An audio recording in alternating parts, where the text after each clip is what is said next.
So now we come to step number 7. But before we go into step number 7, I ask you to recall earlier in the program when we talked about the difference between being amateur and being professional. Remember, the professional is surrendered to their calling. They've disciplined. They surrendered to their dreams. They're doing what they're supposed to be doing at the time they're supposed to be doing it, whether they like it or not, which is the definition of discipline. I'll repeat that. Doing what you're supposed to be doing, when you're supposed to be doing it, whether you like it or not. Okay, now you say it with me. Ready? Go. Doing what you're supposed to be doing, when you're supposed to be doing, whether you like it or not. And I might add to that, whether anybody's watching or not. You know, I'm in my hotel room early this morning doing mountain climbers and push-ups, even though nobody's looking, because I know that's what I need to do. That's my instilled discipline. Okay? That's the professional. The amateur, however, never gets to their dream. Why?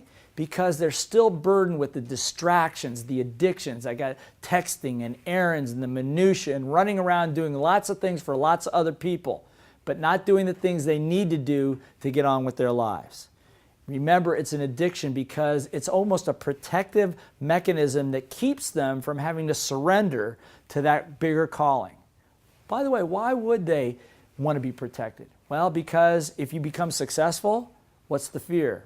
People say fear of success. Why is there a fear of success? Because maybe you have to repeat. You have a moment of success. Can you do it again? Can you repeat? Can you be consistent? And that puts a lot of pressure on people. The other thing that happens with success is you come out of the pea soup, so to speak, and now people see you. So people will attack. People will criticize. People will tell you things about yourself that you might not like hearing. So it's much easier to stay amateur and talk about it and stay looking like you're doing something but not getting it done. So we have, remember, the professional, and we have the addicted amateur. But here's what happens in step number 7. Step number 7 for the professional, the addiction becomes growing and winning. It becomes almost a drug. That what happens is the desire to grow, the desire to be big, because once you experience how big you can be. See, when I put people through a program where they'll sell $22,000 in 5 hours, or they sell a whole group of people in Italy did 3.6 million euro in sales in 4.5 days. Once they have that experience, it's not about the money anymore. It's just, this feels awesome. It is addicting. It is a drug. The reason those guys stay in the NFL or the NHL or Major League Baseball or whatever major league they're in, it's not so much about the money. It's about winning. It's about getting bigger all the time, learning more. So at that point, now the discipline is instilled because you are infected with the desire to grow. The desire to always be better, get better. It's not about the money. You've heard people say that.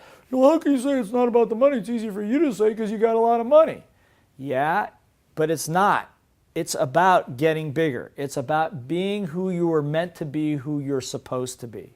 So again, if you follow these 7 steps, like I said, the good news, steps 5, 6, and 7, automatic. But you've got to surrender. You got to know what to surrender to, what to not surrender to, but you've got to reach a point of decision, get a wake-up call, whatever it is you need to do to get online with all of your little voice techniques combined, because it'll start hitting you. The minute you start to rise, that little voice is going to come after you like crazy.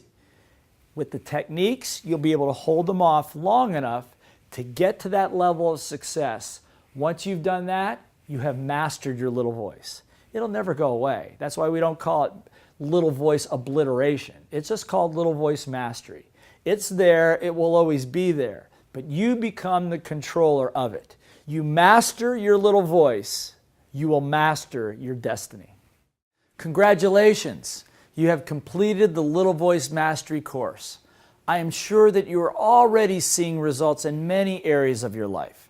Remember that mastery is the process of repetition. I personally have repeated these processes, techniques, and goal-setting processes countless times. I still do today. The one thing I can say is that the more you do, the bigger you will become. The more money, support, love, health, and happiness will flow to you. It has worked for me and for thousands of other people. You have worked long and hard to get here. You deserve to have what you want. You have everything it takes to be a champion. And when that little voice comes seeping back in, follow the processes and come back to this program for a tune-up. I recommend it at least once a quarter. But most of all, remember that you are awesome.